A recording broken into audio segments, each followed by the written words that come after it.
Educa TV apresenta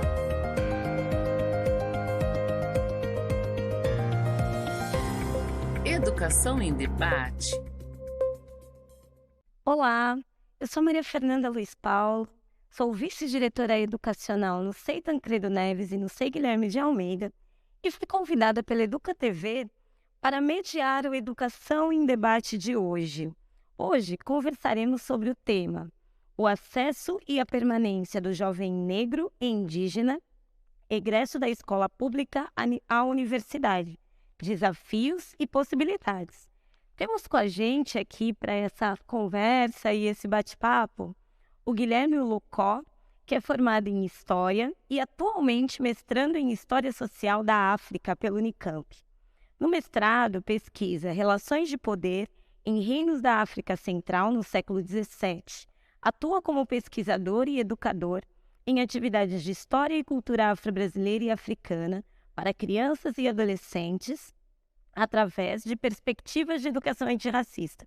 Desenvolve pesquisa de lugares de história e memória negra no interior de São Paulo, através do empreendimento turístico Rotas Afro. Também temos conosco Arlindo Baré, estudante indígena da Unicamp, graduando em Engenharia Elétrica, natural da terra indígena Cué-Cué, Maribitanas, município de São Gabriel de Cachoeira, no Amazonas. Ingressou na Universidade Estadual de Campinas, Unicamp, pelo vestibular indígena em 2019. Nós agradecemos muito a disponibilidade, e a presença do Guilherme e do Arlindo para que a gente possa conversar, sobre políticas de ação afirmativas, uma temática que é tão relevante e se faz tão necessária numa sociedade que é tão excludente como a nossa. Bom, é importante, a gente lembrar que o acesso e a permanência, de jovens negros e indígenas no espaço universitário, tal qual na educação básica, é uma impossibilidade para muitos desses jovens, nos últimos anos, as políticas públicas de ação afirmativa, de ações afirmativas, entre avanços e retrocessos, buscaram possibilitar a presença desse público na universidade. E é isso que nos traz aqui nesse debate. Então, eu vou pedir para que nessa conversa o Arlindo nos conte um pouco sobre a sua trajetória acadêmica, como se deu a sua formação, você vivenciou a educação indígena e hoje, como que é ser graduando em um curso tão disputado como o das engenharias e quais foram os seus desafios e os seus sucessos? Primeiro, agradecer pelo convite de você, Guilherme. Prazer estar dividindo esse bate-papo. Então, em 2019, através das políticas de cotas, mas com uma diferença muito grande dos vestibulares específicos, são os vestibulares indígenas, mas eles são oriundos das políticas de assistência e permanência do governo federal. Tivemos a possibilidade de acessar a universidade em 2019. De lá para cá aconteceram muitas coisas, Dentro disso, além de estar vivenciando como um estudante indígena nas áreas de engenharia, oriundo do norte, numa outra região, o sudeste, com impacto social, cultural, que é muito marcante para a gente tem essa possibilidade de estar na plataforma universidade. E a partir disso, vendo essa possibilidade de discutir a partir da nossa vivência, da nossa experiência, sobre aquilo que a gente entende que, de certa forma, contempla essas políticas de acesso, principalmente de acesso de políticas afirmativas, a gente resolveu se organizar, além de estar fazendo a graduação, a gente faz a parte da militância mesmo, que é discutir a partir da nossa narrativa, da nossa ótica, de como a gente entende que a gente pode colaborar a proposta de elaborar mesmo, quando se fala da própria educação brasileira, ele não contempla desde a educação básica, E aí, pensando nisso, a gente entra nesse debate das políticas de acesso e permanência. A gente cria aqui na Unicamp eu sou o fundador do Coletivo dos Estudantes Indígenas. A gente passa a debater sobre essas políticas que a gente fala diferenciado, né, que tem que ser diferenciado, porque quando se fala de políticas de cota, há uma diferença muito grande de políticas de cota e de políticas diferenciadas que são, né, entendendo que, por exemplo, os povos indígenas têm uma peculiaridade assim, bem diferente quando se fala o acesso à educação superior, né? E nesse sentido a gente começa a fazer essas incidências junto ao MEC, né? E hoje a gente está fazendo esse debate junto ao MEC para entender de fato de como a gente pensa essas perspectivas de mudança, para entender de fato de como a gente é contemplado, porque a gente analisa, fez os estudos sobre formação dos estudantes indígenas a partir desse acesso à universidade, não são perspectivas positivas, né? Diante disso, a gente cria a União Plurinacional dos Estudantes Indígenas, que é uma espécie de UNE, né, dos estudantes indígenas, e a partir disso a gente faz esse diálogo não só com as universidades brasileiras, mas faz o diálogo e está fazendo esse diálogo com o MEC, né? Entendendo que as políticas de acesso e permanência, né, que já tem uma resolução, inclusive, semana passada, a resolução número 3, né, que foi o resultado dessas nossas lutas no MEC, que foi inclusive, publicado 10 mil vagas para a Bolsa Permanência, né, e essas 10 mil vagas vão ser divididas entre estudantes quilombolas e estudantes indígenas, né, que já é insuficiente, por se tratar. Hoje somos, né, dados publicados por uma equipe de pesquisa, inclusive da Unicamp, em 2019 para 2022,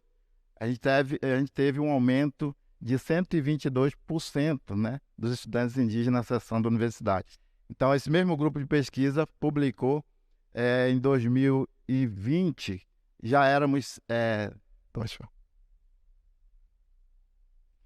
2020 já éramos 75 mil estudantes indígenas nas universidades brasileiras públicas e privadas, né? Desses 75 mil, 75% estão nas universidades privadas, né, da Universidade Brasileira. 25% desses estudantes, chega a 17 mil estudantes, estão nas universidades públicas. Então, considerando o número que foi, por exemplo, agora, né, colocado pelo Ministério da Educação, né, do quantitativo de 10 mil, e aí 50% para os quilombolas e 50% para os estudantes indígenas, significa que ainda é insuficiente. E aí tudo isso, né, para trazer um pouco de como a plataforma Universidade me deu a possibilidade de adentrar dentro dos espaços e também estar discutindo a partir daquilo que eu entendo que é importante, né, da minha vivência, da minha experiência na universidade. Bendo, é importante, né, as observações que você traz, né? A gente agradece muito essa oportunidade de diálogo, né? Eu acho que você traz dados importantes, né, e expressivos, né? E acredito quando você coloca, né, o diálogo com o MEC, né, o quanto é importante, né, que os espaços da educação, né, então as secretarias da educação, o Ministério da Educação se envolva nesse diálogo para que efetivamente a gente tenha algum tipo de mudança, né? E aí eu acho que fica a deixa para que o Educação em Debate em algum momento discuta só políticas de cotas, né? Porque é um elemento importante para a gente entender o ingresso de estudantes indígenas e negros na universidade. Então, a gente agradece muito a sua fala, a gente vai fazer um breve intervalo e a gente volta daqui a pouco conversando e conhecendo um pouco da história do Guilherme. Educação em Debate.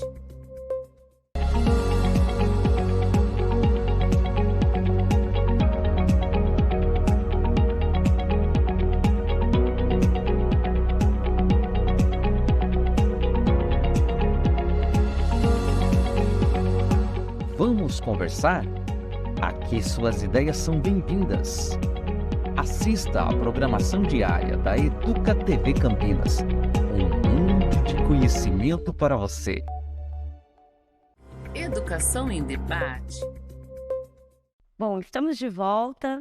No primeiro bloco, né, a gente teve a oportunidade de escutar o Arlindo, um estudante indígena daqui da Unicamp, e que nos contou um pouco da sua trajetória, né, falou um pouco dessa importância dele enquanto estudante, participar de coletivos, ter articulações junto com o MEC, né? E aí também nos deu a deixa para que o Educação em Debate faça algum diálogo e alguma discussão sobre políticas de cota, né?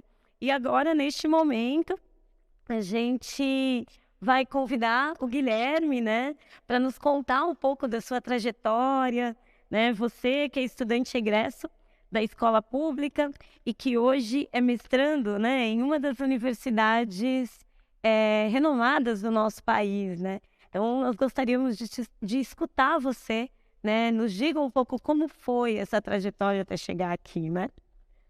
É um prazer enorme estar aqui conversando com vocês.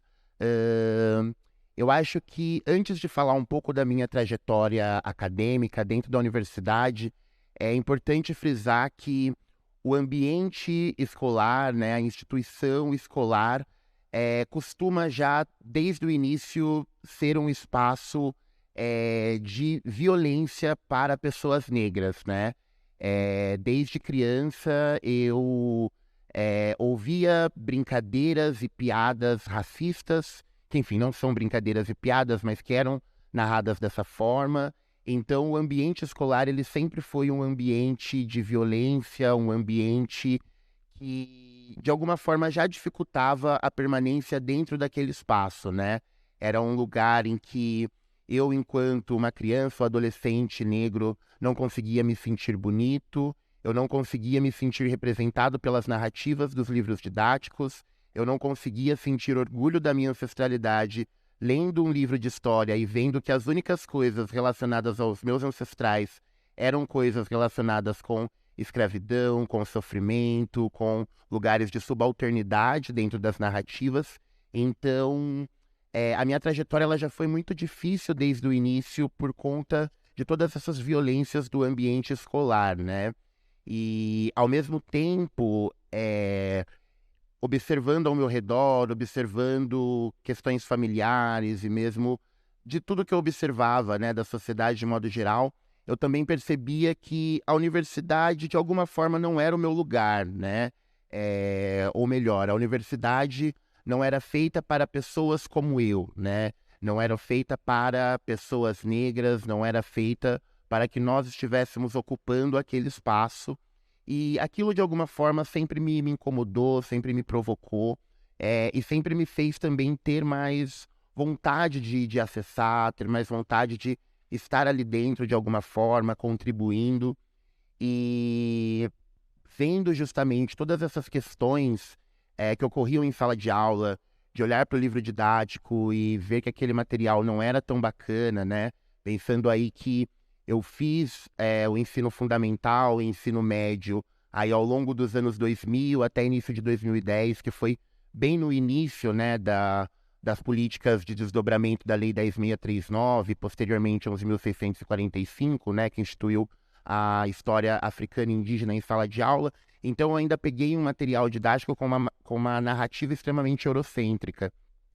E ter aquele material, né, eu gostava muito da escola, eu gostava muito de estudar, mas ao mesmo tempo ver que aquele espaço ele não era convidativo, ou ele não tinha uma narrativa que de fato contemplasse estudantes negros, me motivou a estar indo além, né, de querer entrar na universidade, de querer estar pesquisando e contribuindo para tornar o ambiente escolar um espaço diferente, sobretudo pensando para a diversidade do nosso país, né? E foi muito difícil conseguir, ao longo do tempo, continuar quebrando essas barreiras, porque muitas pessoas ao longo da trajetória tentaram reforçar que ali não era o meu lugar, né? Então, ao entrar na universidade, muitas vezes As pessoas pensavam que eu estava lá porque eu fazia parte, não sei, de algum grupo cultural, que eu estava lá para fazer uma apresentação artística, que eu estava lá trabalhando, menos que eu era um estudante, né? Menos que eu estava ali produzindo cientificamente, né? Que eu estava ali fazendo pesquisa. Então, foi toda uma trajetória de muitos obstáculos e muitas dificuldades para conseguir entrar e permanecer naquele espaço que durante muito tempo muitas pessoas falaram que não era para eu estar, né? Que não era para pessoas como eu estarem dentro daquele espaço. E ainda hoje, né, se nós formos analisar, eu infelizmente ainda sou uma minoria, porque apesar da população negra, né, compor aí mais de 50% da população brasileira, segundo dados do IBGE, jovens negros na faixa etária dos 18 aos 30 anos ainda são minoria dentro da universidade, né? E infelizmente, quando nós pegamos dados, né, do encarceramento, né, da população prisional brasileira, nós vemos o contrário, que homens negros são a maioria nesses espaços. Então, ainda é uma dificuldade, né? Eu acho que eu gosto de sintetizar muito esse pensamento na frase dos Racionais MCs, quando eles dizem que me ver pobre, preso ou morto já é cultural. É cultural, é naturalizado você ver um jovem negro em situação de pobreza e vulnerabilidade, em situação de criminalidade, ou mesmo fazendo parte, né, do genocídio da juventude negra, que todo dia é vítima de bala perdida ou algo do tipo, né?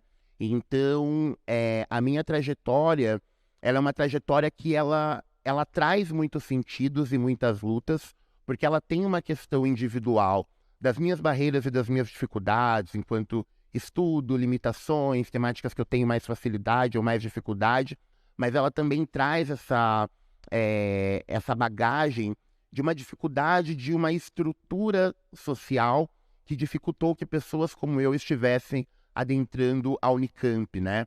Eu não sou a primeira pessoa da minha família a fazer faculdade, mas eu sou a primeira pessoa da minha família a entrar na Unicamp, né? Nenhuma outra pessoa da minha família até então tinha feito Unicamp, né? Eu que sou tataraneto de escravizados, bisneto de escravizados analfabetos, neto de empregadas domésticas e pedreiros, agora estou sendo a primeira geração de um jovem negro que está entrando dentro da universidade. Não enquanto objeto de estudo de pesquisadores que falam sobre escravidão, que falam sobre relações étnico-raciais, né? Eu estou entrando na universidade e produzindo conhecimento a partir do meu protagonismo e da minha narrativa, né? Então, eu vejo que a minha trajetória, ela é ao mesmo tempo uma trajetória individual, por trazer as minhas conquistas, as minhas questões, mas ela também é uma trajetória coletiva, né? De uma luta coletiva que vem sendo construída há muito tempo.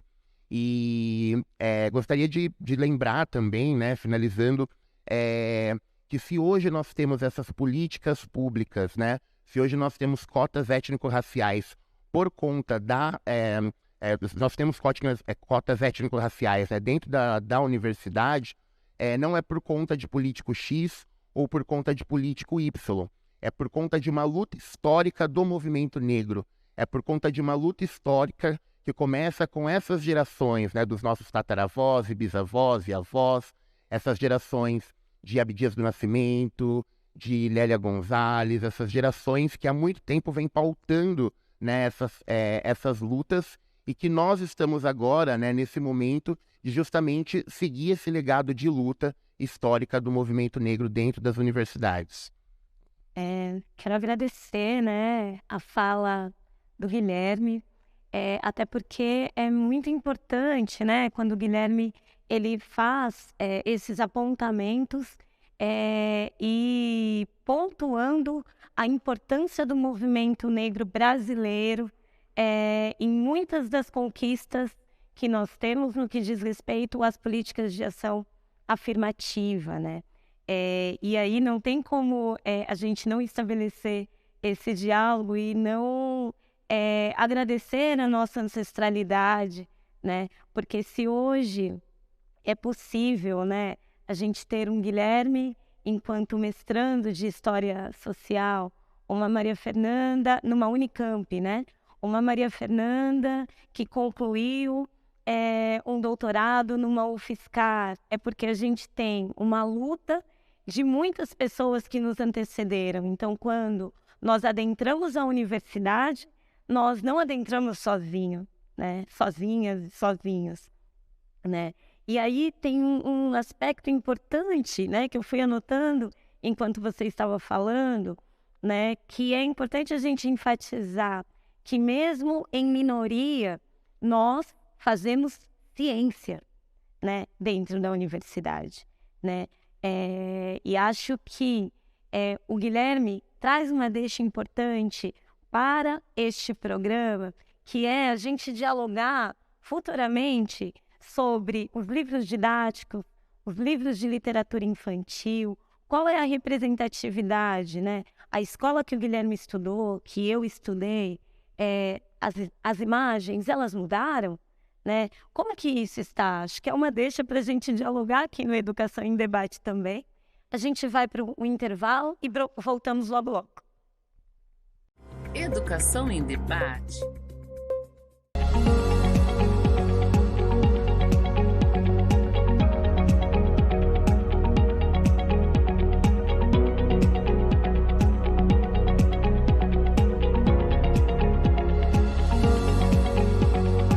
Caiu na rede. Fique por dentro do que rola nas escolas de Campinas. Acompanhe a programação diária da Educa TV Campinas. Um mundo de conhecimento para você. Educação em Debate. Estamos de volta e o programa que tanto gosta de pensar e refletir sobre educação, no dia de hoje, conversa com Arlindo e Guilherme sobre acesso e permanência do jovem negro e indígena ingresso de escola pública à universidade, desafios e possibilidades. Nos blocos anteriores, a gente teve a oportunidade de escutar um pouco da trajetória do Arlindo, um pouco da trajetória do Guilherme, e agora a gente vai conversar um pouco mais com os nossos convidados, né? E a gente gostaria de escutá-los, né, e saber qual é a avaliação que eles fazem das políticas públicas de ações afirmativas para acesso à universidade e quais foram os avanços e retrocessos nesses últimos anos. Eu queria, para iniciar, né, falar que a fala do Guilherme realmente contempla quando se fala do acesso dos estudantes indígenas na universidade, porque ao acesso à universidade eu trago um anseio coletivo, né? E não é só o Arlindo que entra, né? E aí, nos espaços que eu costumo estar, eu não digo Arlindo, né? Arlindo Baré. Então, a gente, teoricamente, né, eu diria assim, com esse diálogo não tão bom que teve com a colonização, o meu nome hoje é um nome, né, eurocêntrico, né? Teoricamente, o que me contemplaria é o nome indígena, que eu tenho Curumim, Baré, que é o meu povo, né? Então, eu gosto muito de estar nos espaços que as pessoas se refiram a mim como Arlindo Baré, que me contempla como povo, né, como nome também, para trazer, eu diria, também essa reflexão. Sobre pensar que os povos indígenas são a minoria das minorias, como eu costumo citar, né? Se for pensar em comparação né, aos irmãos negros, segundo um levantamento do próprio MEC, 52% né, dos estudantes indígenas, pobres, negros, né, nas universidades brasileiras chegam a 52%, né? 42% são negros, né? Mas isso não é uma realidade que a gente possa, assim, vamos comemorar porque esses 42% não se formam, né? O que está errado dentro, né, dessa construção das políticas de cota, né? E aí, quando falo de políticas de cota, eu tento trazer, o que eu considero importante, a partir da nossa, eu diria assim, da nossa participação, né? Quem está construindo as políticas públicas voltadas à educação precisa fazer o exercício de escuta, né? O que contempla a gente para, de certa forma, por exemplo, hoje somos 312 estudantes indígenas na Unicamp.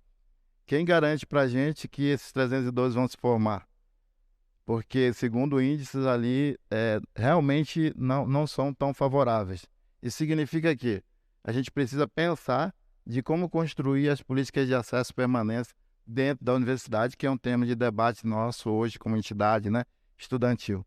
E sobre o retrocesso, talvez a gente traz aqui uma reflexão importante dos 4 anos de um governo que realmente era contra a ciência, contra a educação, contra tudo, né? Então, mas o que a educação contribui com isso? Exatamente trazer, eu diria, para os nossos jovens a consciência política, né? De quem somos. A educação básica no Brasil, ele precisa construir a consciência política das nossas crianças. Entender quem somos para que a gente, né, de fato, quando acontece uma disputa política, a gente ir votar, inclusive, em alguém que nos oprime, né?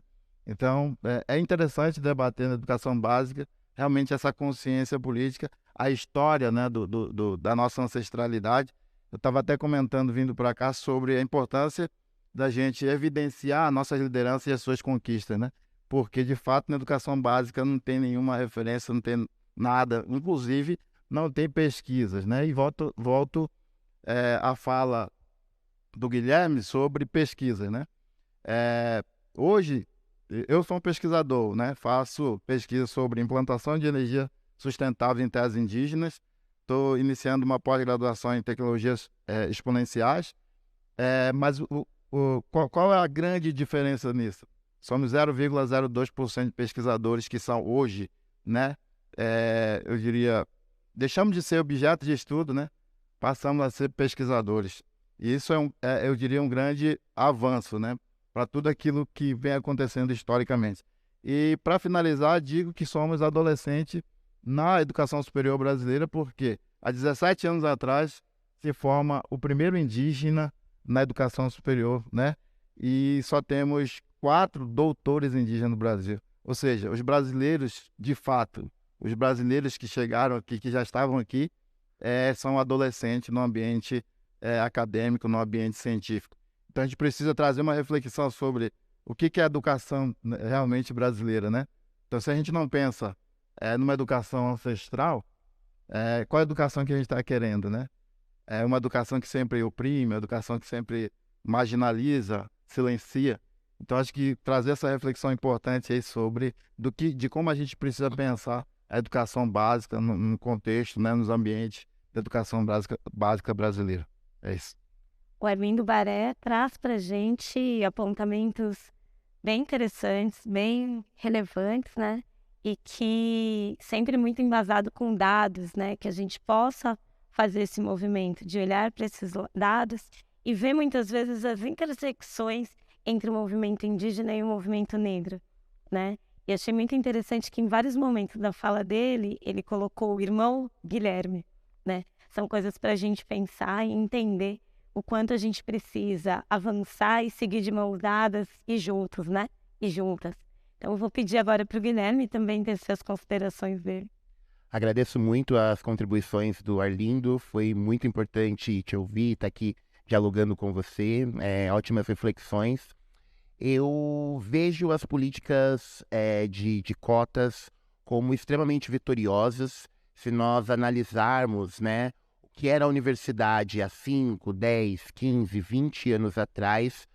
Nós conseguimos ver como que ela mudou quantitativamente, no sentido de quantidade de pessoas negras, né, ou que eles chamam de PPI, né, pretos, pardos, indígenas, como quantitativamente ampliou o número, mas também como qualitativamente nós também tivemos uma mudança muito grande, né, e uma melhora muito grande na qualidade.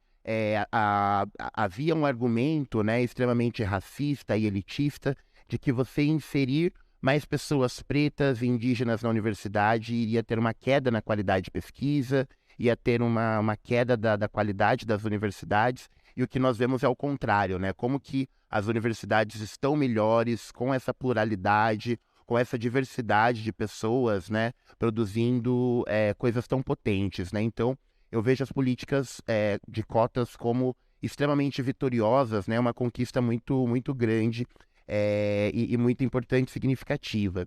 Eu acho que uma das questões e um dos desafios que nós precisamos, que vem muito em conjunto com o que o Arlindo falou em relação à permanência, é uma mudança dentro dos currículos dessas universidades. Então, nós temos um aumento de pessoas negras, indígenas dentro das universidades, mas muitas vezes nós continuamos estudando os mesmos teóricos europeus, né? Continuamos estudando as mesmas correntes de pensamento, as mesmas ideias trazidas pelos homens brancos europeus, as mesmas perspectivas eurocêntricas, né?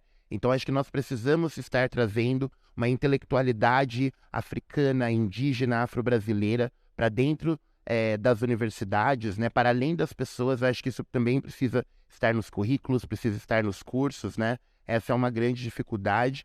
E também lutar para que essas conquistas elas se tornem permanentes ao longo do tempo, né? Porque agora, nesse momento, elas são conquistas efetivas, mas o tempo todo nós temos pessoas, grupos políticos que tentam deslegitimar as nossas lutas, deslegitimar as nossas pautas e deslegitimar e destruir essas conquistas que demoraram tanto tempo para a gente conseguir, né?